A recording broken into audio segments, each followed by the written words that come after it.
Ilang araw ko na nga palang iniinda yung sakit ng balakang kaya naman kanina nagpa-check-up na ako sa emergency at ito niresetahan ako ng gamot. Hi guys, ako si Bok, lumaking mahirap pero mataas ang pangarap. Sobrang saya ko lang din dahil nakapag-register nga ako sa Netflix. Tapos meron kaming 1 month na subscription, 169 pesos nga lang pala yun. Para may mapaglilibangan si mama, nakakanood siya ng iba't ibang movie o pelikula para naman malibang siya. Tapos ay bumili na rin ako ng gamot niya pang 1 buwan na. At hindi ko na nga alintana yung presyo dahil kung makakatulong naman sa kanya ay bakit tayo manghihinayang pa. Nag-avail na nga rin ako ng Suki card para naman maka-discount or may points kahit paano. Tapos ito, nagpunta na rin ako sa grocery para nga mamili ng mga pagkain.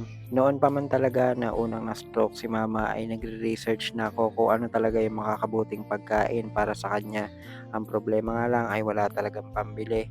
Pero ngayon na meron naman ay binili ko na.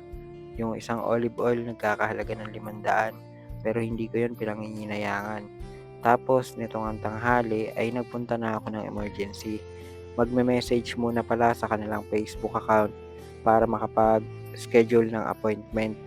Tapos ito, nandito na nga ako at naghintay nga lang dahil ko urinalysis para malaman kung may UTI.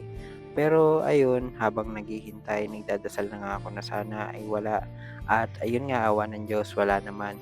Niresetahan na lang ako ng pain reliever para kung sakaling sumakit yung balakang ko, meron akong iinumin.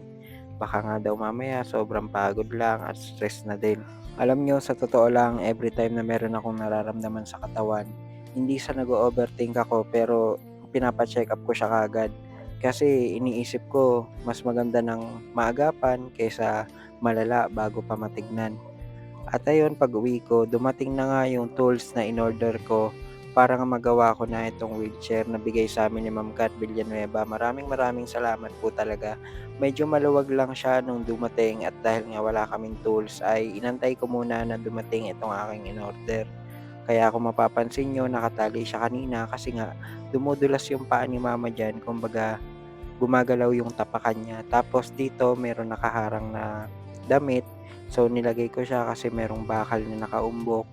Tinanggal ko nga din yon kasi tumatama sa binti ni mama. At ito, madalas na nga siyang magagamit. Sa mga nagtatanong po kung bakit daw sa wheelchair natutulog si mama dahil yun po yung choice niya at yun din yung sumasang-ayon yung katawan niya.